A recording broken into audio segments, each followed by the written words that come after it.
folks. Craig Lavati here with the Houston Museum of Natural Science. This is, of course, the Beyond Bones podcast, now available on most major podcasting platforms, including that one, and possibly that one. And also on YouTube, where you're probably watching us right now. Like and subscribe to the channel. That's the first time I've ever said that. I sounded very natural. Did that sound natural? It did, totally natural. Okay. Because one of my favorite YouTubers, they always say, like and subscribe. Tell us down below what you think of the video. Anyway, trying to be hip with the kids. Kat, how are you doing? I'm doing great. Greg, how are you doing? I am extra special today because it's Astros home openers coming up soon. Oh, it's sports ball time again. I forgot. Sorry, I forgot you don't like sports. I'm trying to like to have our reach a little bit more, not just science and dead things, Kat. You can talk about sports too and Houston history. Well, we're going to talk about interesting dead things here with Jesse. We are. Jesse Stowers is our guest today, and he is with a local Houston company called Happy Earth Compost. And the museum has partnered with Happy Earth for quite a few years now, trying to get the word out about composting in backyards. And that's what Jesse's company does. And Jesse, how you doing? I'm good. How are you guys doing?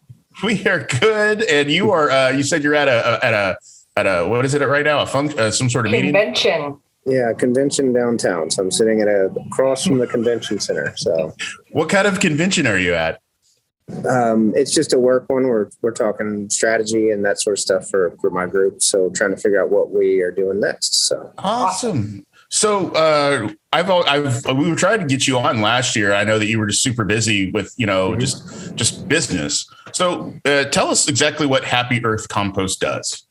All right. Well, our main goal is to make composting for those who don't have space to compost easy. So a lot of our customers are residential customers, and we provide them an avenue to compost. We call it curbside composting because we provide them bins to throw their food waste in, and we haul it off and compost it for them. And if they want compost back, we bring it back. So it's really a venue or an avenue to be able to be sustainable, one, and compost if you've ever wanted to compost. That's what we tell people, because I once upon a time tried it in my backyard, failed miserably, and it's a lot easier to do it this way for me. And so I think we find that with a lot of our customers, same thing.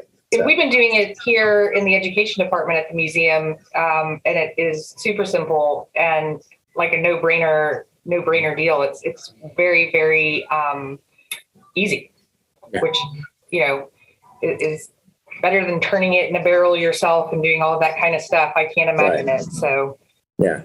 I mean, that's our goal, is to make things as easy as possible, because, part of it, a big piece of why I like doing it is the sustainability aspect. Mm-hmm. It's, I have kids, we produce a lot of waste, a lot of food waste. And rather than just throwing it in a landfill, we like to essentially recycle it. So to get my family, to get my wife on board with it, it had to be easy. And so we try to make it very, very easy. What are some of the, I guess you talked about, your first steps when you were composting in the beginning. What are some of the common mistakes, I guess, that people make if they want to start composting in their home? Well, I mean, in the backyard, if you try to do it in your backyard, my issues were not getting the mixes right, too much of one versus another item. And the other piece for us was we were just generating so much of the green waste that we couldn't keep up. And so you have very rich stuff that you mix with, and I'm giving you the layman's terms because I am certainly no expert in composting, as evidenced by the fact that I failed at it. But you have to keep your mixes right. And when you don't, you create a lot of, side effects you don't like. It smells bad. You get a bunch of fruit flies, that sort of stuff. And so, I had animals when I tried it, like literal animals, and I was like, this is ending, and that's why you're so great, because you can feel good about what you're doing, but you don't have to, be traumatized by nutria and that. Our friends you don't want will show up. Yes, the smells attract all sorts of things. So So are there certain things you shouldn't, I mean, natural items that you should and shouldn't compost? That's the question I had. Well, so for us, any like organic matter can be composted, and when you're doing it in your backyard, there's a lot of things you probably shouldn't include. Meat. There's some other items for us. We work with a large compost facility to actually do our composting. We don't do it ourselves. We have professionals do it, and so they can take pretty much anything. I mean, anything that you wouldn't normally take in your typical compost. One of the key ones that we always get a question about is meat. Yeah. Oh, well, I've always been told I can't do that. Well, where we take it, they can take it. They can handle it. And that's just because they have big enough piles and they can get the mixes in right and handle that. So, yeah. Which is another benefit of doing it with us as opposed to your backyard, because you can get a lot more items in there. You can recycle more as opposed to throwing stuff away. Do you also take, I guess, like plant-based, like I know there's right now there's a lot of plant-based utensils, there's plant-based packaging and stuff like that. Would that be included in a compost pile with you guys? There's a lot of things, yes, we can take. We have to check to make sure they've been tested and work, because some things will say they are, but they're not. So yes, there are a lot of things, but if there's specific items, our customers are really good about reaching out and being like, does this work? And we can tell them yes or no. There's a website we can send them to that actually has some information on, and it's specific to the technology. Where we have it done, it's windrow technology. So it's like these giant rows of stuff, rows of compost that gets broken down. And so those you can put certain items there. So the nice thing is there's just most items you would want, you can get. Like for me, it's coffee cups. If for some reason I don't have my own coffee mug with me, I like, you can get compostable cups that will break down. Okay. So you're not just throwing those away. And I drink a lot of coffee. So because you're a busy guy. Yeah. When did Happy Earth Compost come into being? When did you start? Well, the idea behind it for me came kind of at the end of 2019. It was around Christmas time. We were eating our big Christmas meals and chunking a lot of trash. And I don't know, we had, just the large number of trash bags that we were throwing out. I'm like, this is not realistic. And I'm thinking if every family in my neighborhood does this, and every family across Houston and so on and so forth, it's a lot of trash. And, so I wanted to do my part to try to reduce it. Because, I was already recycling and I try to do my best recycling, but you layer on the trash piece and it's a lot. So I was like, okay, I was going to try composting again for the second time. Again, that was failed again. And I was like, okay, there's got to be a better way. And so I reached out to one of the compost company we work with is New Earth. And I asked like, hey, if we set up something, or can we bring our waste to you? And they're like, yeah. And so we basically did a pilot in my neighborhood, had like 20 or 30 people do it. They loved it. And then so, from December 2019 to about April 2020, we tested it, and then we decided to launch it in May 2020. And so that's a COVID launch. Wow. Yep. Yeah. Ooh, how right stressful. In the middle of it. Yeah. So, I mean, it was definitely an unusual time to try to launch it, but, we had minimal interaction with people when it came to swapping the buckets. So, yep. And actually a great time because people were at home cooking more and doing stuff. So actually maybe it was fortuitous in some ways. There was definitely more of an awareness about what you were throwing out as you're sitting. I heard about you early because there's a woman that works here with me forever, Allison Kellogg, who was so excited about your company when she found out about it. She was like, we have to figure out how to do something with him. How do we include him in the museum? So there's been a lot of energy here for your company since the beginning. And we talk a lot about your company and composting, as it turns out down here. That's awesome. I was going to say awesome. And especially right now, it's Earth Month, and we're doing all these celebration Earth events and things. And I know you did something with us last weekend, I believe. And getting the word out too, and especially it's so hard for a big institution like ours as well sometimes to wrap our minds around that kind of thing. And we're lucky to have somebody that's local like you to sort of, I don't want to say hold our hand through it, but you kind of are, so we know how to do this sort of thing. I've been always interested when it comes to composting because I grew up with my grandfather doing it in the backyard. And a lot of it was my job was always to put eggshells out there, coffee grounds, things like that. Can you, like, if you're cleaning out your fridge, should you put that kind of stuff inside the compost pile? Like, jars of mayonnaise, things like that, like with obviously the contents. And I've always been interested in that. How does that work? Yeah. I mean, for us, again, I'll just go to like our buckets. Anything you take out of your fridge, for the most part, you can throw it in there. I mean, obviously not the jars. Take out of the jar, put it in the bucket. Yeah, got it. Dump the jar and then take it out of the plastic wrapper if it's fruit or vegetables that are bad. But yeah, I mean, we'll take it, just about anything. I heard a rumor, guys, too, though, that I want to get in. That Jesse's doing something pretty special here for the museum. With his company that you can sign up for Happy Earth composting and you get a free month, right? And then the second month, the money that you pay is donated to the museum.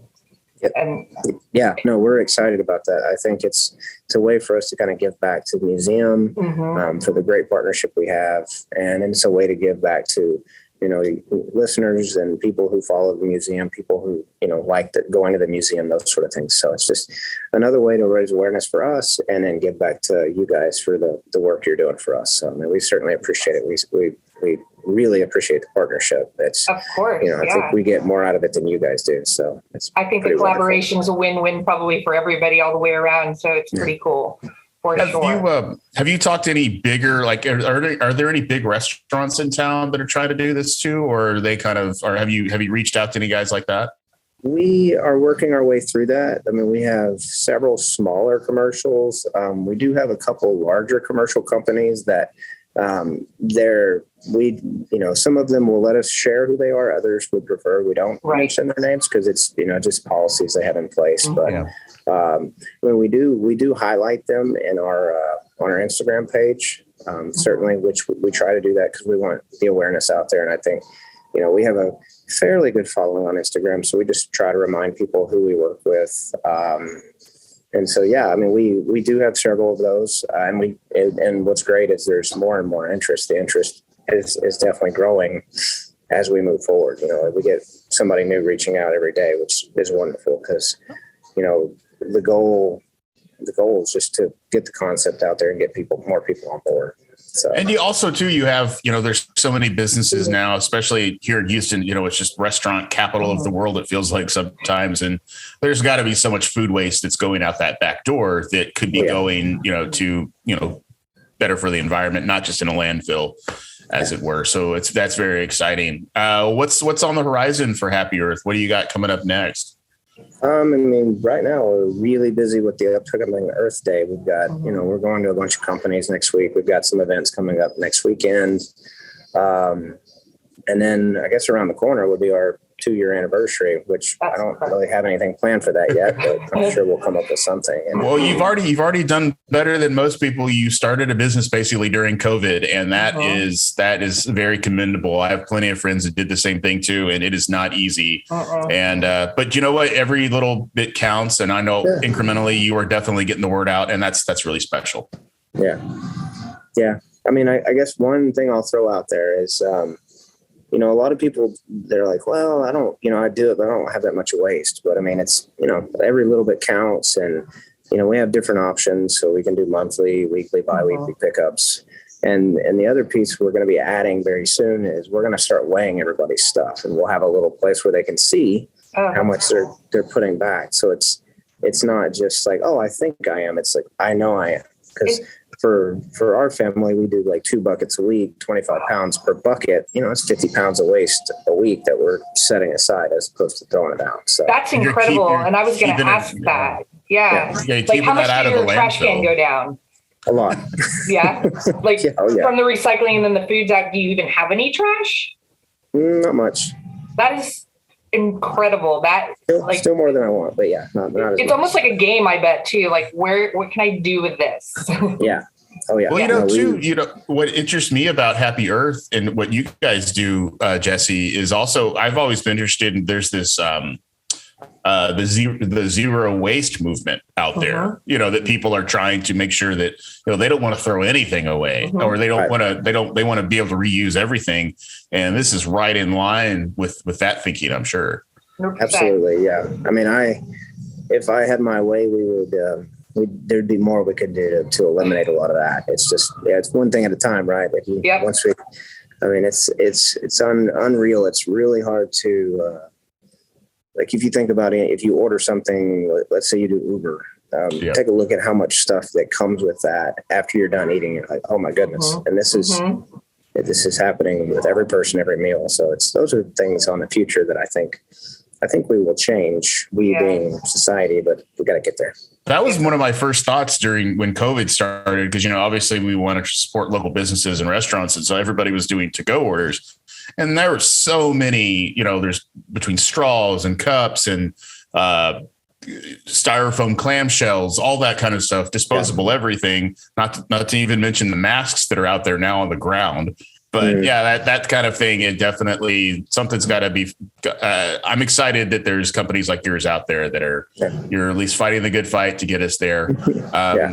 Well, Jesse, thank you very much. I know you're in the middle of a conference, and so we need to get you back out there onto the floor over there to talk and to promote your business. And thank you very much again for taking time with us. I'm glad we finally got you on the show. Thank you to Jesse from Happy Earth Compost. Where can people find you on social media? Well, we're on Instagram under Happy Earth Compost. Same with Facebook, and website's the same. It's happyearthcompost.com. If you want to message us, any of those avenues will work, and we respond. We try to respond as quick as possible. But yeah, you can find us on any of those. So. Okay, excellent. Jesse, thank you very much. We give you our best from HMNS. Wonderful. Thank you, guys. I really appreciate it. Have a great conference. Later. Bye. Well, have a nice day.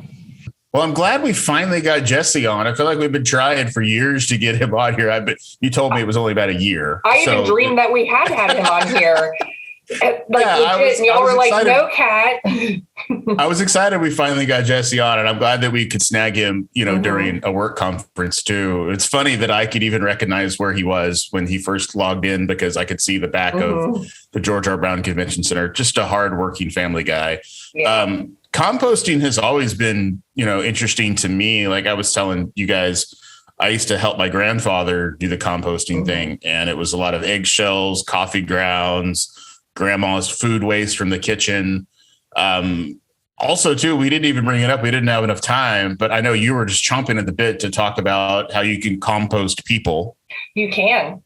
It's a green burial. It's very exciting. It's different though. You cannot put your people in a bucket and leave it for Happy Earth composting. That is no people probably not okay. No, but no, I mean, like, obviously, I think we've even talked about it on the show here. Green burials where you get sort of buried like in a mushroom suit. You can't be, but you can't be embalmed or anything. No. Basically throw you in a shroud, throw you in a hole, plant a tree over you, and then that's you. But they also have a composting thing where you're actually composted in a facility. Really? Mm-hmm. It's not quite composting. It's a little different. Is that the aquamation thing? It's something like that. Yeah. It's something like that. And I'm not remembering specific details. It's definitely not available in this country, I don't believe yet. No. But like there was a facility and you could go on a virtual tour of it kind of and click around, and it was like this beautiful place, but in the back in a super clean area, they're basically composting you and turning your loved one into material that can be used to grow new life. And I kind of like the concept and the idea of it. It's sort of, but wouldn't you be, if you were eating food that was made with that, like, would that not have your DNA in it? No, that was a question that was addressed on the site. And no, I think the process of Jesse is probably so glad that he clicked off. Not Jesse's part of it. Like, breaking down. Like, see you later. Yeah. Breaking down the body is going to just annihilate your DNA. I mean, it's just not going to last. Yeah. Okay. I didn't know if it was like, you would have like, The idea of that is a little creepy though. Now that I think about that part, No. Because I mean, it's just like, but it's funny. I would be more happy to help grow a tree over. Sure.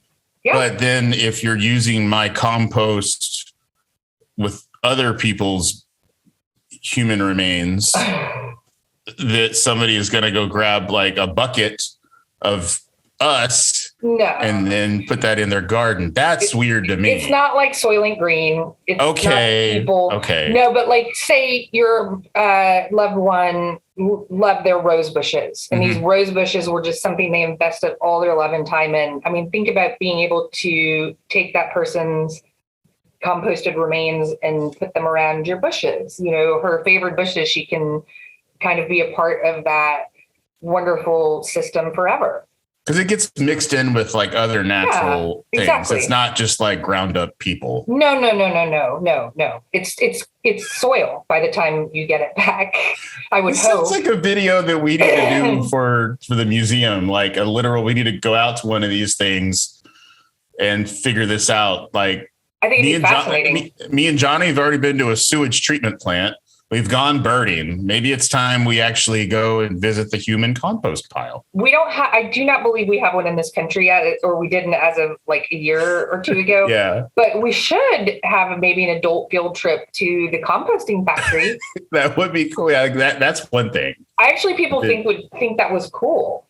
I think they would too. Well, you know people at the museum, right? I do. Tell people, in fact, Ruth and Sarah from the museum, we want a composting field trip, please. If you're listening, we want a not a human one. No, they better be listening.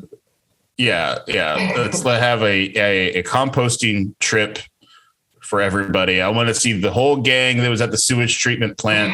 And I got to say, that was just that was almost a year ago. I can't believe that. That was about a year ago that we did that. That was just a beautiful, smelly afternoon with Johnny. But it's fascinating, isn't it? That video is great. You can check out that video here on our YouTube channel. All right, guys, that's all from me and Kat and silent partner over there, Johnny. Like I said, like and subscribe here on YouTube or on whatever podcasting app you're checking us out on. We're very excited. We're going to be off for next week, I believe. It doesn't matter to you guys anyway. We're going to be off next week. And then for the rest of May and then June, we're going to be doing a lot of really cool beach-oriented podcasts with some folks from around the museum, including Galveston Bay. We got working on getting Tina Petway on the show. You're going to have to help with that. You're going to have to be her tech guru. I will be the tech guru. And then also I'm working on getting our friend Justin Stapleton from KPRC, meteorologist to the stars. That's me. He's my meteorologist, my personal meteorologist. Your personal meteorologist. Trying to get him on to talk about hurricane season because, surprise, it's coming up very soon. So a lot of interesting stuff coming on the HMNS Beyond Bones podcast. Also, if there's anybody you'd like for us to talk to on the podcast that you're like, hey, Craig and Kat would be really great to talk to these people, local, national, international, whatever it is, let us know in the comments. That's a great message idea. Us if you can. Yes, we'll have a crowdsourced show. I was thinking, it would be a really good idea if we actually had like listeners like as guests. Yeah, I mean, people do a lot of cool things too. I'm sure there's a lot of things people can share. That's an idea. Just make sure you have a really decent internet connection and like everything's clear too. Like it's like radio rules. Johnny knows what I'm talking about. Make sure you have a clear connection. Turn your radio down. We'll do that. Radio faces are okay. Radio faces are fine. Lord knows I have one. All right, guys. We'll talk to you soon. All right, guys. Bye.